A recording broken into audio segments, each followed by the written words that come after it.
Hello my all dear friends. तो आज हम फिजिकल एजुकेशन के क्लास 12th का chapter number 1 management of sporting event chapter को डिस्कस करने जा रहे हैं। आई होप आपको ये चैप्टर बहुत अच्छे से समझ में आएगा और अगर आपने ये वीडियो लेक्चर अच्छे से देखा तो आई एम डैम श्योर कि आप अपने बोर्ड्स में 99 to 100% आराम से ला सकते हैं सिर्फ इस वीडियो को देख के। इसमें इस चैप्टर के सारे इंपॉर्टेंट टॉपिक्स, सारी डेफिनेशंस, सारे कॉन्सेप्ट्स कवर किए गए हैं। तो let's get started. So first हमारा चैप्टर का नाम क्लियर होना बहुत ज़रूरी है, ठीक है। तो मैनेजमेंट ऑफ स्पोर्टिंग इवेंट्स, हमें ये तो पता होना चाहिए ना कि हम पढ़ क्या रहे हैं, इतना तो पता ही होना चाहिए। तो स्पोर्टिंग इवेंट्स क्या होते हैं? देखो, स्पोर्टिंग इवेंट्स का मतलब है जितने भी तरह के गेम्स होते हैं, चाहे वो फुटबॉल हो, वॉलीबॉल हो, क्रिकेट हो, कोई भी गेम हो, अगर हमें उसे ऑर्गेनाइज करना है, मतलब अगर हमें कंडक्ट करवाना है वो गेम, तो उसके पीछे की जो मैनेजमेंट है उसके बारे में हम पढ़ने वाले हैं, ठीक है। तो पहला है हमारा function of sports event management, यानी जो भी आप स्पोर्ट इवेंट करने वाले हो उसके पीछे की मैनेजमेंट क्या है। इसके बेसिकली 5 स्टेप है: planning, organizing, staffing, directing and controlling, ठीक है। तो पहले हम पढ़ेंगे प्लानिंग के बारे में। What is planning? प्लानिंग तो एक नॉर्मल सा शब्द है जो कि हम अपनी डेली रूटीन लाइफ में यूज करते हैं। फॉर एग्जाम्पल हम बोलते हैं ना, कोई भी काम करना है तो उससे पहले प्लानिंग बहुत इंपॉर्टेंट है। तो प्लानिंग का बेसिकली मतलब होता है कि जब भी आप कोई भी स्पोर्ट इवेंट ऑर्गेनाइज करवाने वाले हो तो उसके पहले आप ये प्लान करोगे कि आप कब, क्या, कैसे, कहाँ, किसे करोगे, ठीक है। तो basically planning is the primary function, primary यानी पहला फंक्शन है मैनेजमेंट का, in which decisions are take in advance what to do, how to do and by whom it to be done, यानी क्या करेगा, कौन करेगा, कैसे करेगा और किसके द्वारा वो काम किया जाएगा, ठीक है। तो ये होती है प्लानिंग। बेसिकली ये एक प्री डिसाइडेड फंक्शन है कि मतलब आप पहले से डिसाइड कर लेते हो कि हाँ भाई मुझे ये काम करना है, ठीक है। सेकेंड है ऑर्गेनाइजिंग। ऑर्गेनाइजिंग का मतलब होता है this includes distributing resources and organizing personnel in order to achieve the goals established in the planning function। Basically planning के बाद आप उसे ऑर्गेनाइज करोगे। ऑर्गेनाइज करने का क्या मतलब है कि भाई ये काम इतने स्पेसिफिक टाइम में होना है, कौन करेगा, है ना। मतलब ऑर्गेनाइज कर दोगे, उसे बांट दोगे कि हाँ भाई ये काम ऐसे ऐसे ऐसे ऐसे होगा, ठीक है। इसके बाद है आपका स्टाफिंग। स्टाफिंग का मतलब है अब जैसे कि मैं आपसे बोलूँ कि आपको जो भी आपका कोई भी फेवरेट काम है वो करने के लिए बोलूंगी तो आप तुरंत राजी हो जाओ कि हाँ भाई, मैं बोलूँगी पबजी खेल लो, आराम से खेलोगे हंसते हंसते। वो मैं बोलूँगी पढ़ लो बैठ के 3-4 घंटा, तो वो नहीं होगा। क्यों? क्योंकि आपका पसंद का काम नहीं है। तो ऐसे स्टाफिंग में हम एक ऐसे पर्सन को चूज करते हैं जो कि वो स्पेसिफिक काम करने के लिए तैयार होता है, मतलब उसे चाहिए कि हाँ भाई मैं कर लूंगा। तो स्टाफिंग मतलब दिस रेफर टू आइडेंटिफाइंग की staff position and to ensuring that proper talent is serving that specific job duty in order to achieve the aims and objective of an organization। Basically जो काम जिसे पसंद होता है, जो वो उस काम को इफिशिएंटली कर सकता है, उसको वो काम दे देना, उसी को हम बोलते हैं स्टाफिंग, ठीक है।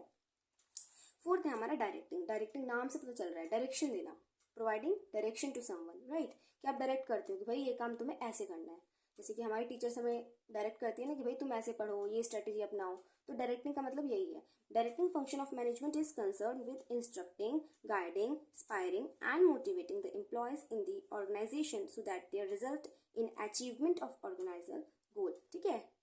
इसके बाद है फिफ्थ पॉइंट है हमारा कंट्रोलिंग।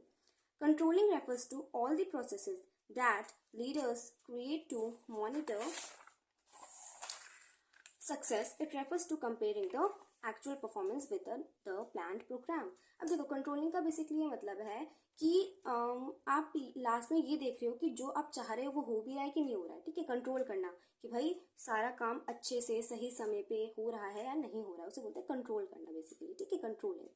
चलो, अब हमारा सेकंड टॉपिक वेरियस कमिटीज। अब इसके लिए कमिटीज का मतलब क्या होता है? कमिटीज का मतलब एक ग्रुप, एक स्पेसिफिक ग्रुप जो कि एक स्पेसिफिक फंक्शन परफॉर्म करेगा, ठीक है। मतलब हर कमिटी का अपना अपना एक काम होगा, ठीक है। ऐसे हम कमिटीज में बांट देते हैं। बेसिकली ये भी एक ऑर्गेनाइजिंग का ही तो पार्ट हो गया। अलग अलग कमेटी बांट दी आपने और फिर वो अपना अपना कमेटी अपना अपना काम संभालेगी। तो पहले हम पढ़ेंगे पब्लिसिटी कमेटी। नाम से पता चल रहा है publicity. Publicity means what? Advertise करना, है ना। अब आप देखोगे जब भी आपका कोई भी क्रिकेट हो गया, फुटबॉल हो गया, कोई भी मैच होने वाला है तो उससे पहले आप टीवी में ऐड देख लेते हो कि हाँ भाई इस तारीख को इस टाइम पे ये टीवी पर आएगा या फिर इस दिन गेम ऑर्गेनाइज होगा। तो ये क्या है? पब्लिसिटी। भाई गेम अगर हो रहा है तो पब्लिक जब तक देखेगी नहीं तो उनका बेनिफिट कैसे होगा इकोनॉमिकली, राइट। तो पब्लिसिटी कमेटी का काम होता है एडवर्टाइजमेंट का मेन काम। तो announces the date, time, venue, sport events and provide advance information to the institute, यानी TV, radio, newspaper, poster etcetera, ये सब जो भी आप देखते हो ये सब पब्लिसिटी कमेटी करवाती है, ठीक है। It is the its main responsibility is to advertise sports events. Next is transportation committee. What is transportation? Transportation means what? Transport. यानी अब जैसे कि अलग अलग देश हैं, अलग अलग देशों के मैच होते हैं, तो वहां पर से एक ही स्पेसिफिक जगह पे मैच होने वाला है, तो वहां से उस अलग अलग देशों से लोगों को लाने का काम कौन करेगा? Of course transportation committee. यानी इस कमेटी का ये काम होता है कि बेसिकली ये हर अलग अलग जगहों से जो प्लेयर्स होती है उनको लेकर आती है एक स्पेसिफिक जगह पर जहाँ पर मैच होने वाला होता है। ठीक है, तो this committee is responsible for providing the facilities regarding transportation of various teams to the venue of the sport event. Its main duty is to make necessary arrangement for transportation. ठीक है, third है हमारा sorting and lodging committee. Sorting and Loading Committee is responsible for making necessary arrangement for providing accommodation of serving meals to the sports person. And official other name of Boarding and Loading Committee is Food and Accommodation Committee. इसमें इसका second नाम क्या होता है? Food and accommodation committee. मतलब basically जितने भी अब भाई लोग आए हैं तो ऐसा थोड़ी ना कि भूखे रहेंगे। जब तक अब मैच हो सकता है 1 महीने चले, 10 दिन चले, 1 महीना, 3 महीना, 4 महीना, जितने महीने में, तो उस टाइम ड्यूरेशन में सबको अच्छे से खाना पीना पूछना, उन्हें प्रोवाइड करवाने का काम किसका होता है? फूड एंड एकोमोडेशन कमेटी का होता है। ठीक है, मतलब ये मील्स प्रोवाइड करवाती है, खाना प्रोवाइड करवाती है। Next is decoration and ceremony committee. Decoration and ceremony committee is responsible for the decoration of sports stadium. अब इसका क्या काम होता है? बेसिकली इसका जो डेकोरेशन कमेटी होती है इसका काम होता है कि भाई आप देखते हो कि स्टेडियम में इतने सारे मतलब जो सजावट हो रखी होती है वो कौन करती है? डेकोरेशन कमेटी करती है। It is also responsible for making necessary arrangement for the opening ceremony, victory ceremony, closing ceremony of the game sports meet. This committee also make arrangement for trophies, medals and certificates. Second most important काम इस committee का क्या है? ये trophies, medals और certificate भी provide करवाती है। Next is grounds and equipments committee. Ground and equipment means अब जैसे कि जो भी आपका गेम ऑर्गेनाइज हो रहा है, फॉर एग्जाम्पल मैं बोल रही हूँ क्रिकेट है, तो क्रिकेट में बैट, बॉल और भी जो भी मतलब उसमें चीज़ें चाहिए होती हैं वो सारी चीज़ें पहले से रखना। अब जैसे फॉर एग्जांपल वैसा तो नहीं एक ही बॉल रखेंगे, ऑफ कोर्स उन्हें कम से कम 50-100 बॉल रखनी पड़ती होगी, क्योंकि अब ऐसा तो नहीं एक बॉल गई, छक्का मारा, बॉल गुम गई, तो बस अब वेट कर रहे हैं कि वो बॉल ढूंढेंगे तो आराम से फिर मैच आगे बढ़ेगा। ऐसा नहीं होता। ठीक है, पहले से सारे इक्विपमेंट्स जितने भी अकॉर्डिंग टू दैट गेम हम पहले से लेके रखते हैं। तो ये काम किसका होता है? ग्राउंड्स एंड इक्विपमेंट्स कमेटी का। अच्छा, ग्राउंड्स मतलब व्हाट कि जैसे कि अब अलग अलग स्पेसिफिक गेम के लिए अलग अलग टाइप के ग्राउंड चाहिए होते हैं। ठीक है, मतलब जैसे कि आपने देखा होगा जहाँ क्रिकेट खेलते हैं वहाँ पर जहाँ खेलते हैं स्पेशली वहाँ के ग्रासेस वगैरह को बहुत छोटा कर दिया जाता है। तो ये कौन करता है? Ground and equipments committee. अब देखो, अब देखने वाली बात ये है कि हम सिर्फ गेम देखते हैं, अब गेम के पीछे की जितनी ये सब जो काम हो रहे हैं ये हमें शायद आज तक मेरे को तो नहीं पता थे। जब मैंने फर्स्ट टाइम पढ़ा तब मुझे पता चला कि भाई इतना सारा मेहनत लगता होगा एक गेम को ऑर्गेनाइज करवाने में, तो कितनी ज़्यादा नॉलेज मिल रही है हमें। चलो let's go further. This committee is responsible for preparing the grounds or laying out the track and field. It also make the necessary arrangement of equipments related to the game. Next है हमारा committee for refreshment and entertainment. ये तो सबसे मस्त है एकदम, refreshment and entertainment. Refreshment का मतलब है बेसिकली बीच बीच में जैसे जूसेस वगैरह या स्नैक्स वगैरह पूछना। ठीक है, इसके अलावा एंटरटेनमेंट यानी बेसिकली आपने देखा होगा ना वहाँ पर जो डांस कर रहे होते हैं ऐसे करके, तो वो सब भी एंटरटेनमेंट में तो आ गया बेसिकली। तो ये सब अरेंज करने का काम किसका होता है? Committee of refreshment and entertainment. So this committee takes charge of supplying refreshment and drinks to the guest official competitors। क्या लिखा है मैंने, मेरे को खुद की राइटिंग समझ में नहीं आ रही है कोई नहीं। It also makes some arrangement for entertainment programs during the opening ceremony and closing ceremony of the sports event। ठीक है, तो ओपनिंग और क्लोजिंग के दौरान भी इसका काम होता है, बेसिकली तभी होता है ना। इसके बाद है रिसेप्शन कमेटी। रिसेप्शन कमेटी यानी the member of this committee are responsible for welcoming the chief guest, player, official and spectators. Basically जो भी लोग आ रहे हैं वहाँ पर, चीफ गेस्ट आते हैं, प्लेयर्स आते हैं, ऑफिशियल्स आते हैं, जितने भी लोग आते हैं उन सबका वेलकमिंग का काम यानी स्वागत का काम है ना, वो कौन करता है? Reception committee. 8th है हमारी टेक्निकल कमेटी। टेक्निकल यानी टेक्नोलॉजी से रिलेटेड, यानी बेसिकली जो कैमरा वगैरह होता है ना, वहाँ फोटो क्लिक करना, वीडियो बनाना या फिर और भी जो चीज़ें होती हैं बेसिकली वो सारी टेक्निकल कमेटी में आ जाती है। For example this committee is responsible for the technical conduct Their committee select various officials such as referees, judges, starters, umpires, time keepers etcetera. अच्छा इसमें हाँ ये काम भी होता है इसका कि मतलब रेफरीज, जजेस ये सबको चुनने का काम भी टेक्निकल कमेटी ही करती है. ठीक है. तो नेक्स्ट है हमारा, नेक्स्ट कौन सी कमेटी है हमारी, हाँ नेक्स्ट है हमारी प्रोटेस्ट कमेटी.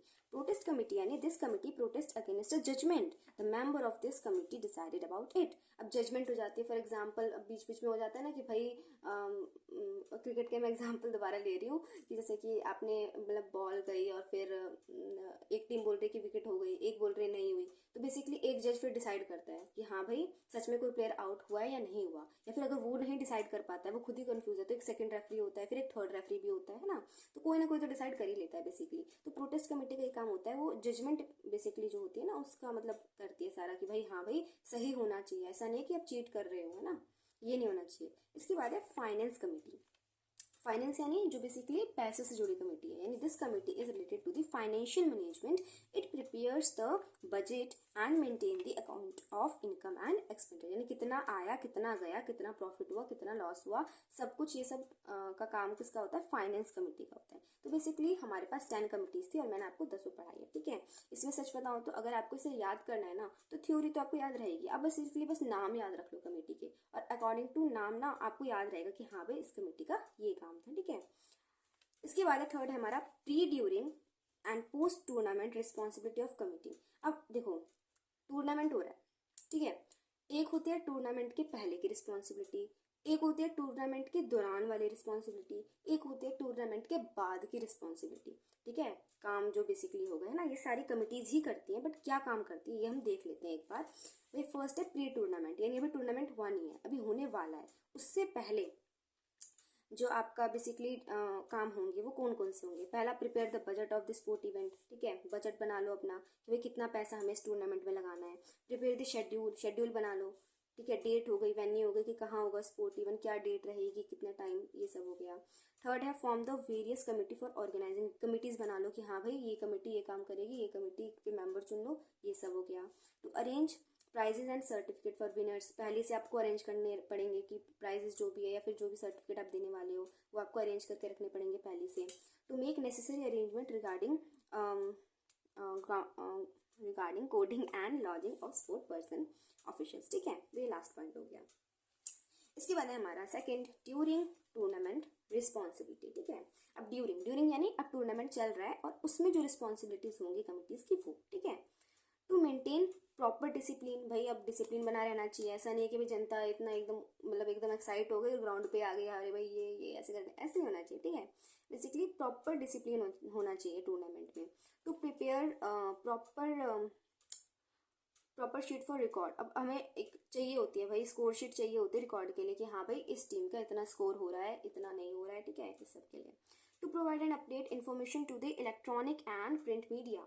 हमें बार बार अपडेट देनी पड़ती है किसको, इलेक्ट्रॉनिक एंड प्रिंट मीडिया, कि हाँ भाई ये टीम जीत रही है, ये हार रही है, इतना स्कोर हो गया है. तो ये भी आपका ड्यूरिंग ही होता है. ठीक है. To provide first aid facility to injured. हाँ ये इंपॉर्टेंट है. अब जैसे कि गेम्स हैं, अब गेम्स में तो जाहिर सी बात है चोट लगती ही रहती है, तो उसके लिए पहले से आप डॉक्टर्स वगैरह को बुला के रखते हो. ठीक है. कि अगर किसी को चोट वगैरह लग जाए तो उसमें वो तुरंत जो है उनको फर्स्ट एड कर दिया जाए प्लेयर्स को. ओके. नेक्स्ट है to check the arrangement of refreshment to players and official. अब भाई इतने सारे लोग हैं वहाँ पर, थकते हैं, तो बीच बीच में रिफ्रेशमेंट हो गए, है ना, ड्रिंक्स हो गई, ये सब प्रोवाइड करवाना, तो ये ड्यूरिंग टूर्नामेंट रिस्पॉन्सिबिलिटी में आ गया, है ना. इसके बाद हमारा थर्ड क्या है हमारा, थर्ड है हमारा पोस्ट टूर्नामेंट रिस्पॉन्सिबिलिटी, यानी जो टूर्नामेंट के बाद होगी. यानी अब भाई कोई भी टीम या कोई भी प्लेयर जीत चुका है, अब उसके बाद क्या होगा. ठीक है. To give away the prizes and certificate to the winner. तो पहले क्या करोगे आप, प्राइजेस और सर्टिफिकेट्स दोगे. किसको दोगे, विनर को दोगे.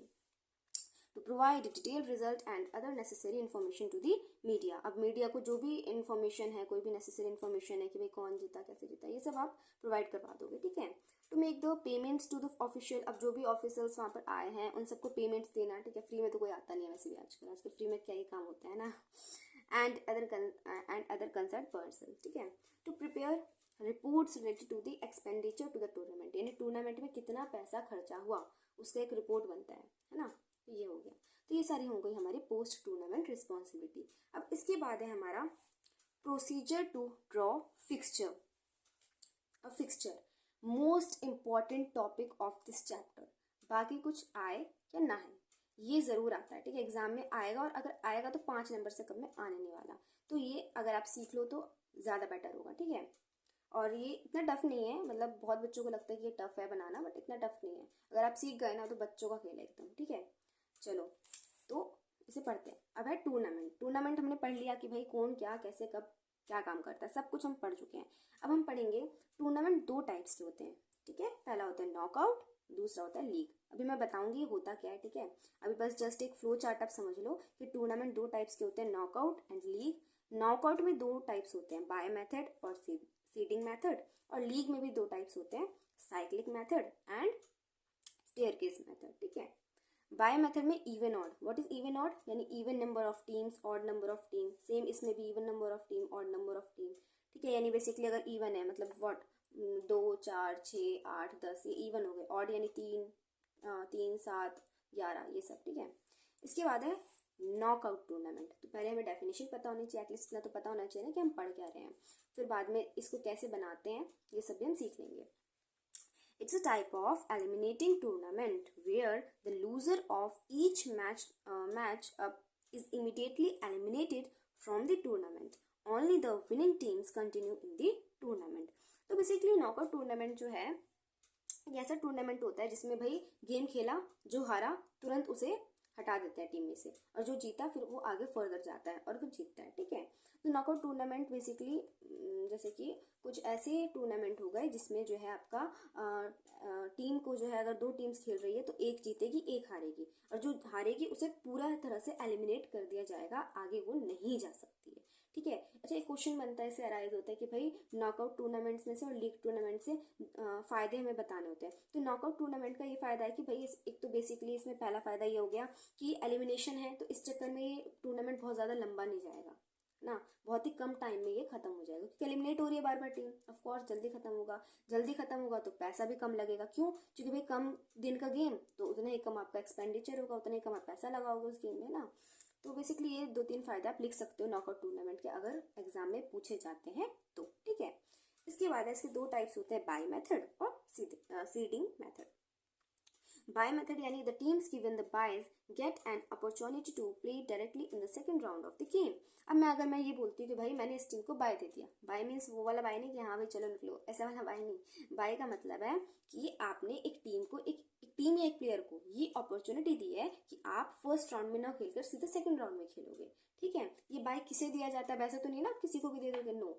अगर कोई टीम है जो बहुत अच्छी है, बहुत स्ट्रांग है, या फिर अगर कोई टीम है जो कि लास्ट ईयर की विनर रह चुकी है या लास्ट ईयर की रनर अप टीम रह चुकी है, तो ऐसे टीम को ही बाय दिया जाता है, ठीक है। बेसिकली क्यों दिया जाता है, ताकि ये पहले ही एलिमिनेट ना हो जाए, है ना। अब अगर मान लो कि शुरू में मैंने 2 टीम का मैच रख दिया और दोनों ही टीम बहुत ही ज़्यादा अच्छी है, बेस्ट है, तो उसमें से एक तो हारेगी और एक एलिमिनेट हो जाएगी। अब ये नहीं होना चाहिए, क्यों, क्योंकि अगर आप अच्छी टीमों को पहले एलिमिनेट कर रहे हो तो बाद में तो फिर जनता का तो वही खत्म हो जाएगा ना कि भाई हाँ, अब लास्ट में एकदम स्ट्रॉन्ग, जब लास्ट मैच जो होता है ना, अगर वो स्ट्रॉन्ग टीम्स का हो ना तब आता है मज़ा। पहले अगर आप एलिमिनेट कर दोगे तो लास्ट में किसका मैच करोगे फिर ना।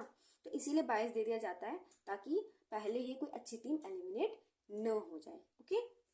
सेकंड है सीडिंग मेथड। सीडिंग मेथड मतलब seeding is a process by which good teams are fitted in fixture in such a way that stronger teams do not meet each other in early rounds. हाँ, basically seeding भी वही हो गया, एक तरह से same ही चीज़ हो गई कि सीडिंग का मतलब है कि भाई जो स्ट्रॉन्गर टीम है वो पहले ही 1-2 राउंड में न मिल जाए, बेसिकली कि भाई उनका ये मैच करवा दिया, नहीं होना चाहिए ऐसा, ठीक है।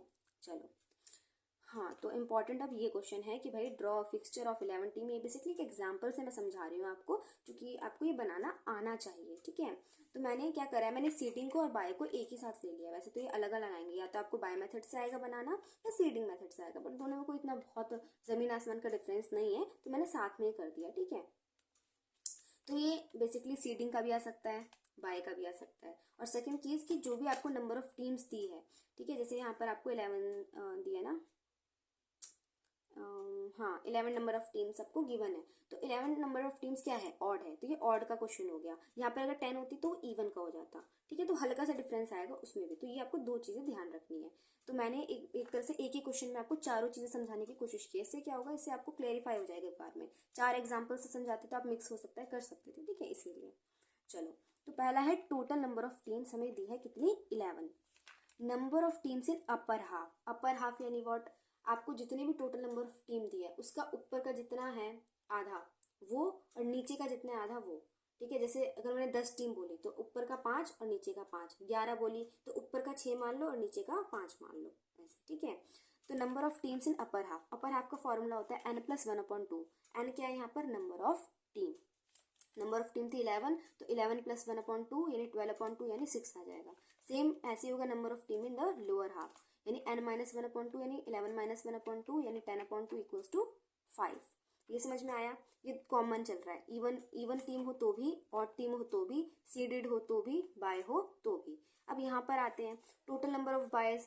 टोटल नंबर ऑफ बायज का फॉर्मूला होता है बेसिकली, जैसे यहाँ है 16 - 11। 11 क्या है आपका, 11 है आपका टीम, और 16 आप बोलोगे भैया 16 कहाँ से आ गया, राइट। तो बेसिकली 16 का मतलब होता है, जैसे कि आप यहाँ देख, मतलब जैसे आप देख लो यहाँ number of round. Number of round यहाँ पर हमें कितने दिए हैं, जैसे आप देख सकते हो कि out of which 4 team are to be seeded या बाय, तो 4 है, तो 2 की पावर 4 यानी 4 राउंड्स, और 2 की पावर 4 कितना होता है, 16 होता है ना 16। तो इसलिए यहाँ पर मैंने 16 लिख रखा है। तो ये आपको क्वेश्चन हो सकता है आता बाद में कि 16 कहाँ से आ गया, तो आपको पता होना चाहिए जितनी भी आपकी नंबर ऑफ टीम्स दी है कि भाई इतनी सीडेड या बाय है, तो उसको 2 की पावर में डाल देना। 2 की पावर में 2 की पावर 4 डाल दी, 2 की पावर 4 कितना होता है, 16 होता है। इसलिए मैंने यहाँ 16 - 11 किया। 11 तो टीम्स हो गई और 4 उसकी पावर में डाल के फॉर्मूला बनाया हमारा, ठीक है। कंफ्यूजिंग है थोड़ा, लेकिन प्रैक्टिस करोगे तो आ जाएगा, कोई भी डरने वाली बात नहीं है। Number of boys in the upper half, upper half में कैसे निकालोगे, नंबर ऑफ बॉयज -1/2 यानी 2 बॉयज आ जाएंगे, नंबर ऑफ बॉय +1/2 यानी 3 बॉयज आ जाएंगे, ठीक है। अच्छा, यहाँ पर मैंने लिखा है number in even number of teams. ये अगर आपको यहाँ पर इवन नंबर ऑफ टीम्स दिए ना, तो आप ये तीनों लाइन नहीं लिखोगे, ये वाले, ये 3 स्टेप्स आप नहीं लिखोगे, बस इतना फर्क है। और ऑड दिए तो लिखना ही है, खैर, okay. Number of matches, number of matches का फॉर्मूला होता है n-1, n यानी नंबर ऑफ टीम -1, तो फिर 10 मैचेस आ गए। नंबर ऑफ राउंड्स मैं आपको बता चुकी हूँ, 2 की पावर n का फॉर्मूला होता है। n यहाँ वो होता है जितनी भी टीम आपकी सीटेड या बाय है वो, ठीक है। नंबर ऑफ सीटेड टीम्स हमारी 4 टीम्स हो गई है। अब इसके बाद अब हम बनाएंगे इसका पूरा वो फिक्सचर। तो टीम्स है हमारी, यहाँ पर 5 राउंड है, क्यों हमने यहाँ पर सॉरी 4 राउंड है, sorry I am really sorry, 4 round से आपको दिख रहा है 4 राउंड्स, तो यानी मैंने 4 राउंड्स लिखे, first, second, third and fourth, ठीक है। टीम से हमारी 11 राउंड है हमारे 4। ये सारी इन्फॉर्मेशन हमें कहाँ से मिल रही है, इस डाटा से मिल रही है, ठीक है। तो ये डाटा कहाँ से आया, क्वेश्चन में से हमने निकाला, ठीक है। तो बेसिकली टीम जो है हमने लिख ली 1 2 3 करके 11 तक। इसके बाद अपर हाफ थे हमारे 6, तो हम यहाँ से लाइन खींच लेंगे, क्यों, हमने डिवाइड किया अपर हाफ और लोअर हाफ में। यहाँ लिख दोगे आप ताकि क्लेरिफाई हो टीचर को, यहाँ लिखोगे अपर हाफ, यहाँ लिखोगे लोअर हाफ, ठीक है। राउंड ऑफ क्लेरिफाई कर दोगे कि भाई फर्स्ट, सेकंड, थर्ड राउंड है, फोर्थ भी राउंड है, ठीक है। अब क्या होगा, अब आप बायस दोगे। बायस कैसे देते हैं, बेसिकली बायस देने का एक स्पेसिफिक मेथड होता है, ठीक है।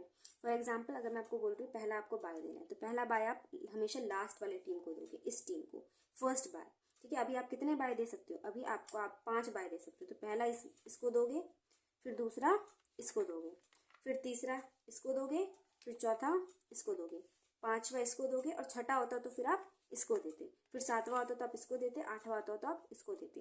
तो बेसिकली ये है, तो बायस देना आपको सीखना पड़ेगा। आप ऐसा नहीं कि आप 5 बाय तो आप 1 2 3 4 5 लिख दो, ऐसा नहीं होता है, ठीक है। पहला लास्ट वाला टीम, फर्स्ट वाला टीम, फिर लोअर हाफ की फर्स्ट टीम, फिर अपर हाफ की सेकंड टीम, फिर लोअर हाफ की सेकंड टीम, ऐसे करते करते देते हैं। प्रैक्टिस करोगे आ जाएगा। दोबारा बोल रही हूँ, डरने की कोई बात नहीं है, ठीक है। समझ में ना आए तो बार बार देखना वीडियो को, समझ में आ जाएगा, ठीक है। अब इसके बाद क्या है, जो आपका फर्स्ट और सेकंड टीम है, अब देखो प्रोबेबिलिटी होती है इसमें, भाई कोई भी जीत सकता है। अब हमें सपने थोड़ी ना आएंगे कि हाँ भाई ये जीत रहा है, राइट, तो कोई भी जीत सकता है। तो यहाँ पर पहली दूसरी टीम, ठीक है। यहाँ इन अब अगर जैसे देखो जो बाय टीम्स जो होती है ना, वो कभी भी फर्स्ट राउंड में नहीं खेलती है, याद रखना। बाय टीम को आप कभी भी फर्स्ट राउंड में नहीं खिलवाओगे, वो सेकंड राउंड से ही खेलना स्टार्ट करेगी, ठीक है। तो ये पहला राउंड है, पहला राउंड में हमने 2-3 का मैच करवाया, मान लो 3 जीत गया। 4 5 का मैच करवाया तो मान लो 5 वाला टीम जीत गई, 8 9 का मैच करवाया तो 9वीं टीम जीत गई। इन सबका क्यों नहीं करवाया, इन सबके पास बाय था तो ये फर्स्ट राउंड में नहीं खेलेगी। अब सेकंड राउंड आ गया, सेकंड राउंड में खेलेगी तो फर्स्ट और थर्ड का मैच करवाया तो मान लो फर्स्ट जीत गई, फिफ्थ इसका मैच करवाया तो सिक्स्थ जीत गई, इसका मैच करवाया तो 9th जीत गई और इसका मैच करवाया तो 11th जीत गई। समझ में आ गया। इसके बाद फर्स्ट और सिक्स्थ का मैच करवाया तो सिक्स्थ जीत गई, 9th और 11th का मैच करवाया तो 11th जीत गई, और सिक्स्थ और 11th का मैच करवाया तो 6th जीत गई। अब मैं बार बार बोल रही हूँ कि इसमें टीम्स ऐसा नहीं कि मैंने 6 को जिताया है तो 6 दिया था, हो सकता है मैं 11th को भी जिता सकती थी, वो आपकी मर्जी के ऊपर है। ठीक है, तो बेसिकली ये आपका पूरा प्रोसीजर था एक फिक्सचर को ड्रॉ करने का। ठीक है, तो ये आपका ऑड के लिए था। इवन के लिए भी ऐसे ही होता, बस यहाँ 5th के बाद लाइन आती है कि 10 टीम होती तो बस ये फर्क आता, nothing more than it. Okay, second है हमारा league tournament. League or tournament is a collection of teams that are scheduled to play against one another. Their purpose is to allow competition between the teams to determine the skill of each, ranking of each team. ठीक है, तो basically league tournament ऐसे tournament होते हैं जिसमें जो है बहुत सारी टीम्स होती हैं, एक दूसरे के अगेंस्ट प्ले करती है और उसमें बेसिकली कंपटीशन को ज़्यादा वेटेज दी जाती है, कॉम्पीट ज़्यादा करते हैं वो। ठीक है, कि भाई हाँ भाई कौन ज़्यादा, किसमें ज़्यादा अच्छी स्किल है, कौन जीत सकता है। ठीक है, वैसे हालांकि मैं सच बता रहा हूँ तो डेफिनेशन इतनी कोई पूछेगा नहीं, अगर आएगा तो ये आएगा कि भाई साइक्लिक मेथड से या फिर दूसरे वाले मेथड से, आप स्टेयरकेस मेथड से आप ड्रॉ करो, है ना। तो साइक्लिक मेथड ये बहुत इजी है, ये आपको तुरंत समझ में आएगा, बहुत इजी है। तो साइक्लिक मेथड का स्टेप क्या है, पहला स्टेप है टोटल नंबर ऑफ टीम आप लिखोगे, जितनी भी आपको क्वेश्चन में दी है वो।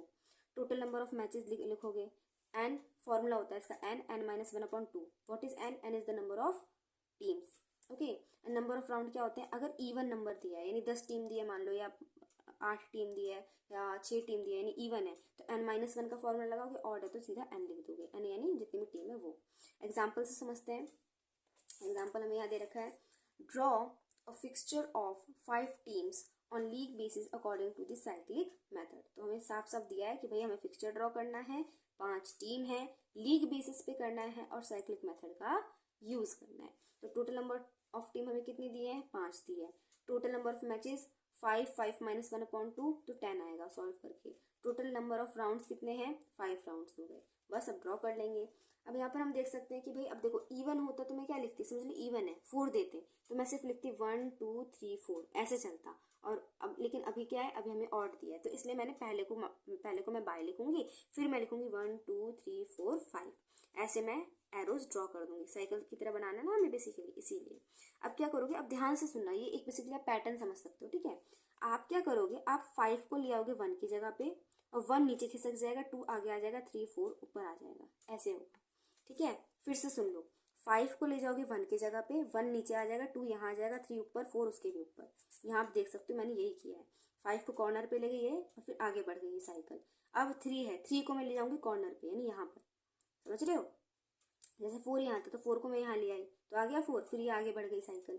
फिर 2 है, 2 को मैं यहाँ ले आऊंगी, देखो ले आई ना 2 को यहाँ, फिर ये साइकिल आगे बढ़ जाएगी। तो बेसिकली आपको क्या करना है, जो भी ऊपर वाला एलिमेंट है नेक्स्ट स्टेप में वो क्रॉस में चला जाएगा, बाकी एलिमेंट एक एक आगे बढ़ जाएंगे। ऐसे करते करते लास्ट में आपके पास ऐसा आ जाएगा। इसके बाद अगर आप 1 को यहाँ लाओगे तो देखो यही आ जाएगा, फिर दोबारा से सेम। तो 5 राउंड में आपका पूरा साइक्लिक मेथड हो जाएगा। अगर इवन होता तो और भी सिंपल होता, बाय आप उसमें नहीं लिखते, सीधा ऐसे लिखते 1 2 3 4, फिर 4 यहाँ आ जाता है ना, 2 आगे और 3 ऊपर, ऐसे ऐसे चलता रहता। समझ में आ गया। तो ये था आपका साइक्लिक मेथड। सेकंड है हमारा स्टेयरकेस मेथड।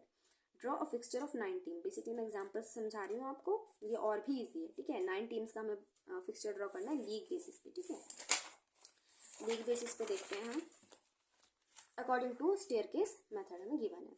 अब देखो, अब हमें दिया 9 टीम यानी पहला 1 1 लिख लोगे, यानी पहली टीम सबके साथ मैच करेगी, पहली टीम दूसरे के साथ, तीसरे के साथ, चौथे, पांचवें, छठे, सातवें, आठवें, 9 सारी टीम के साथ मैच होगा पहले का।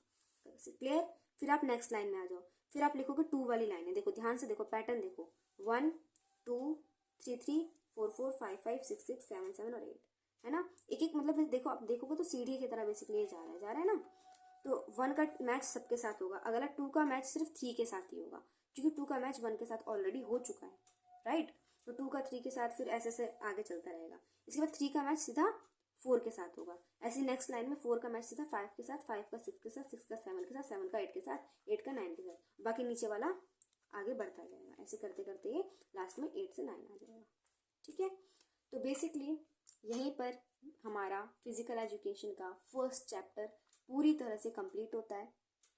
इसके अलावा पेपर में आपसे और कुछ भी नहीं पूछा जाएगा। आप इसी वीडियो को अच्छे से जो है सुनिए, पढ़िए, समझिए, ठीक है। कोई भी डाउट हो आप कमेंट सेक्शन में बिल्कुल पूछ सकते हैं, ठीक है। मैं आशा करती हूँ आपको मेरा समझाया हुआ समझ में आया होगा, ठीक है। और थैंक यू सो मच ये वीडियो पूरी देखने के लिए। Please like, share, comment and subscribe to my channel.